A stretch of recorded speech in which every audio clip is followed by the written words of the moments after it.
जो भी घटित हो चुका है वो इतिहास के पन्नों में दर्ज है। आप यूं भी कह सकते हैं कि जो भी हो रहा है वो भी इतिहास के पन्नों में दर्ज होगा ही। सामान्य चीजों को इतिहास में उतनी तरजीह नहीं मिलती, पर महान घटनाएं, बड़ी घटनाएं तो अपनी जगह बना ही लेती हैं। एक बात और है, जो बात इतिहास का हिस्सा है वो जरूरी नहीं कि हमारी स्मृति यानी मेमोरी में भी हो। बीता हुआ समय हजारों लाखों बातें, घटनाएं समेटे हुए हैं, पर हमें याद कुछ ही होता है, और जो सबको याद हो उसमें कुछ तो खासियत होगी ही, ये हम सभी जानते हैं। नमस्कार दोस्तों, मैं अतुल हूँ। आज फिर शनिवार है और जाहिर है आज शनिवार है तो आपको कहानी सुनाने का वादा ठहरता है। एक बात बताऊं, अब शनिवार बहुत शिद्दत से ज़िंदगी में शुमार हो गया है। पहले लगता था कि यार कहानी सुनानी है, यार सुना देंगे, तब भी सोचता था, पर अब ज़्यादा सोचता हूं कि क्या अच्छा लगेगा आप लोगों को। कुछ मिसमैच तो नहीं हो रहा है, ऐसी तमाम बातें घूमती रहती हैं पूरे हफ्ते। वो कहानी लिखने के पहले एक यार ये नहीं ये नहीं ये, और फिर कुछ अच्छा देना। अब इसकी कोशिश लगातार चलती रहती है, और सही कहूं तो ऐसा सब सोचने और करने में एक अलग तरह का मजा भी आने लगा है। आज के लिए कहानी सोच भी ली थी, ये नहीं जो सुनाने जा रहा हूं, इसके अलावा एक कहानी सोच ली थी और लिखने ही वाला था कि सब अचानक बदल भी गया। T20 वर्ल्ड कप चल रहा है।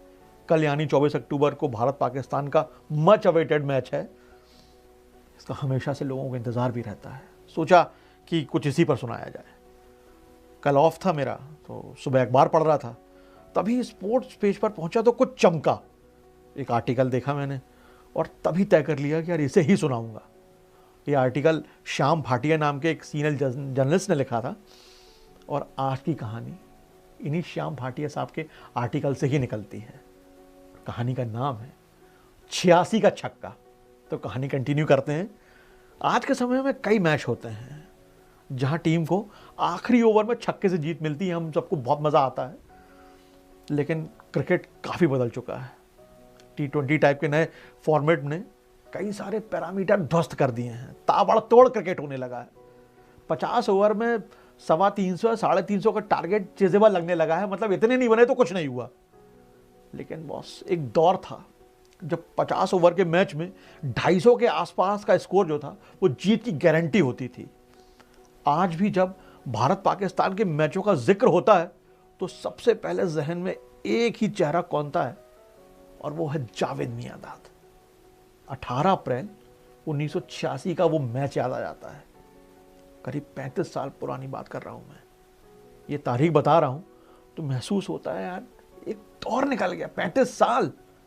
कई लोग तो शायद इस समय पैदा भी नहीं हुए थे जो ये कहानी सुन रहे होंगे। कुछ 1 2 4 5 साल के रहे होंगे। हम जैसे लोग 6 में थे, और आज कहानी सुना रहा हूं तो ऐसा लग रहा है जैसे कल की ही बात थी। खैर, मियांदाद बताते हैं कि भारत से मेलबर्न में वर्ल्ड चैंपियनशिप के फाइनल में हारने के बाद वो बहुत भावुक हो गए थे। खुद कहते हैं कि मैं बहुत भावुक हो गया था, और शारजाह में खेले जाने वाली ट्राई सीरीज का फाइनल हमारे लिए इज्जत बचाने का मौका जैसा था। मियांदाद के मुताबिक यह एक ऐसा मैच था जिसे जीतने के बाद हम अपने देश में मुंह दिखा सकते थे। भारत से हार बड़ी हार मानी जाती थी। शारजाह में भारत ने इसी मैच के फाइनल में 245 रन बना दिए।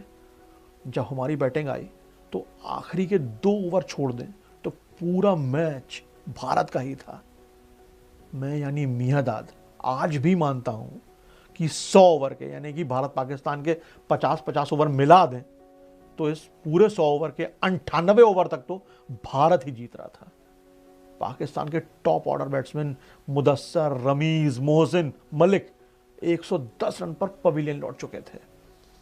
मुझे अंदाजा लग गया था कि अब जीत दूर होती जा रही है। 209 रन पर इमरान का विकेट गिरते ही पक्का हो गया पाकिस्तान हार रहा है, हम हार रहे हैं, मैच हाथ से निकल चुका है। मैंने सोच लिया था कि आखिरी तक खेलूंगा और इज्जत से हारेंगे। अब्दुल कादिर ने 34 रन बनाकर मेरा साथ दिया। आखिरी ओवर में मेरे साथ तौसीफ अहमद था। मैं तौसीफ से बस यही मिन्नतें कर रहा था कि भाई तू बस अपना विकेट बचा ले। मेरा शतक पूरा हो चुका था, लेकिन उसकी कोई खुशी नहीं थी। लास्ट ओवर में जीत के लिए 12 रन बनाने थे और सिर्फ 1 विकेट। स्टेडियम में सन्नाटा पसरा था। सपोर्टर्स वापस लौट रहे थे, सपोर्टर्स वापस जा रहे थे। हमने किसी तरह 5 बॉल में 8 रन बना लिए। लास्ट बॉल थी और इसे किस्मत ही कहिए कि स्ट्राइक मेरे पास थी। चेतन शर्मा बॉलर थे। आखिरी बॉल फुल टॉस थी। यकीन मानिए, मुझे आज भी याद नहीं है कि उस वक्त मेरे दिमाग में क्या चल रहा था। लास्ट बॉल को खेलने के लिए मैं आगे आकर एक अजीब सी स्टाइल में खड़ा हो गया था। शायद वह शॉट रिफ्लेक्ट एक्शन था जिसने बॉल को मैदान के पार करा दिया। लास्ट बॉल पर छक्का लग गया था। मैं आज भी मानता हूं कि आखिरी ओवर कपिल से न करवाकर भारत ने हमारी जीत थोड़ी सी आसान कर दी थी। बस यही थी आज की कहानी।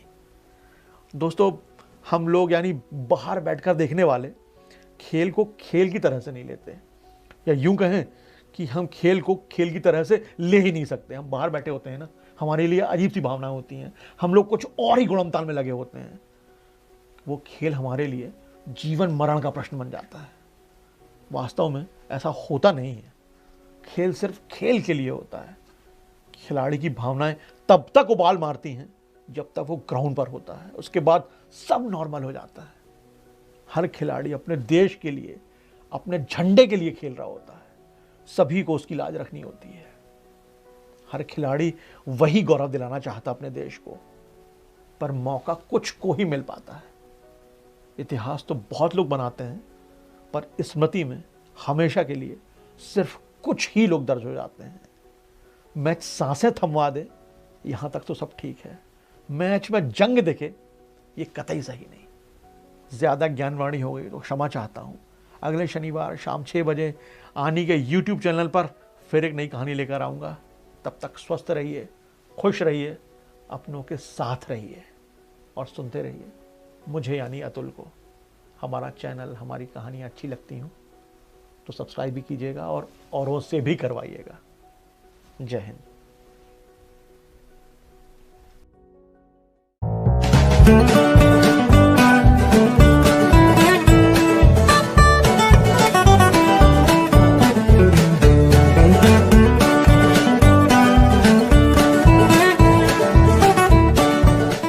Watch Ani TV.